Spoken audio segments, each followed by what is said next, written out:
ng bayan, maasahan anumang panahon.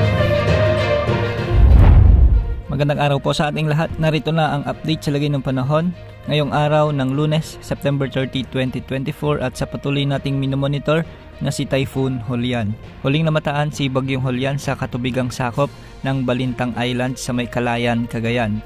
Taglay nito ang malakas na hangin na umaabot sa 155 km per hour malapit sa sentro at pagbugso ng hangin na maabot ng 190 km per hour o halos katumbas na ito ng isang super typhoon. Kumikilos ito ng pakanluran sa bilis naman na 10 km per hour. Dahil nga dito, itinaas na ng Pag-asa ang Tropical Cyclone Wind Signal number 4 sa bahagi ng Batanes at northern portion ng Babuyan Islands. Samantalang nakataas naman ang Tropical Cyclone Wind Signal number 3 sa nalalabing bahagi ng Babuyan Islands at sa northeastern portion ng Cagayan. Signal number 2 naman sa nalalabing bahagi ng mainland Cagayan, Apayao at Ilocos Norte. Samantalang itinaas din ang Tropical Cyclone Wind Signal number 1 sa bahagi ng Ilocos Sur, La Union, Pangasinan, Abra, Kalinga, Ifugao, Mountain Province, Benguet, Isabela, Nueva Vizcaya, Quirino, Aurora, ang northern at eastern portions ng Nueva Ecija, kasama na ang Polillo Islands. Ang mga lugar na ito ay makakaranas ng mga pag-ulan at pagbugso ng hangin na dala ni Bagyong Julian. At dahil nga sa patuloy na paglapit ni Bagyong Julian sa mga isla ng Batanes at Babuyan Islands, makakaranas ng mabagyong panahon ang bahagi ng Batanes, Cagayan, kasama ng Babuyan Islands, Apayao at Ilocos Norte.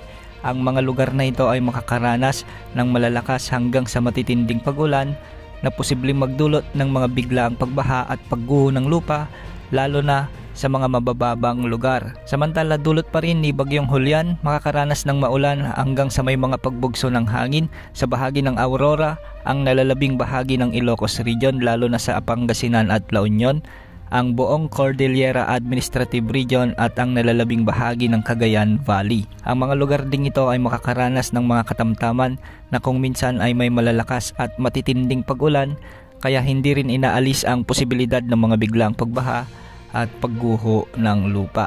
Samantala, makakaranas naman ng maulap na kalangitan na may mga kalat-kalat na pag-ulan at pagkidlat-pagkulog ang Metro Manila, Calabarzon, Oriental Mindoro, Occidental Mindoro, Marinduque, Camarines Norte, Camarines Sur at ang nalalabing bahagi ng Central Luzon. Dulot naman ito ng trough o extension ni Bagyong Julian.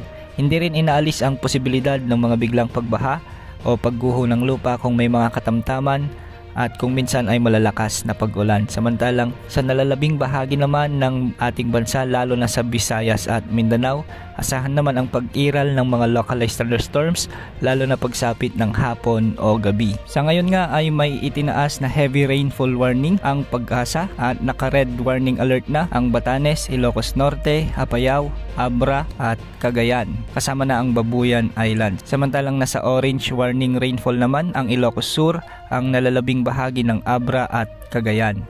At yellow rainfall warning naman sa bahagi ng Benguet, La Union at ang iba pang bahagi ng mainland Cagayan. Samantalang makakaranas naman ng light to moderate na kung minsan ay malalakas na pag-ulan sa bahagi ng Nueva Vizcaya, Isabela, Quirino, Kalinga, Mountain Province, Ifugao, Pangasinan at Aurora. Base naman sa forecast track na inilabas ng Pag-asa, anumang oras mula ngayong araw ay posible nang tumama ang sentro ni Bagyong Julian sa bahagi ng Babuyan Islands o di kaya naman ay sa bahagi ng Batanes Islands. Hindi rin inaalis ang posibilidad na ito ay mas lumakas pa dahil sa ipinapakita nitong intensity outlook. Bukas Martes ay inaasahang lalakas pa ito bilang super typhoon habang nasa labas na ito ng ating area of responsibility. Bagamat kahit nasa labas na ito ng ating area of responsibility, maraming lugar pa rin ang posibleng nakataas ang tropical cyclone wind signals dahil sa lakas at lawak ng kaulapang sakop ni Bagyong Julian. Pagsapit naman ng Miyerkules, tutumbukin na nito ang southern part ng Taiwan at pagsapit ng Biyernes ay nasa labas na ito ng ating area of responsibility bilang typhoon category. Yan ang update sa lagay ng panahon. Ito ang weather update ng bayan, maasahan anumang panahon.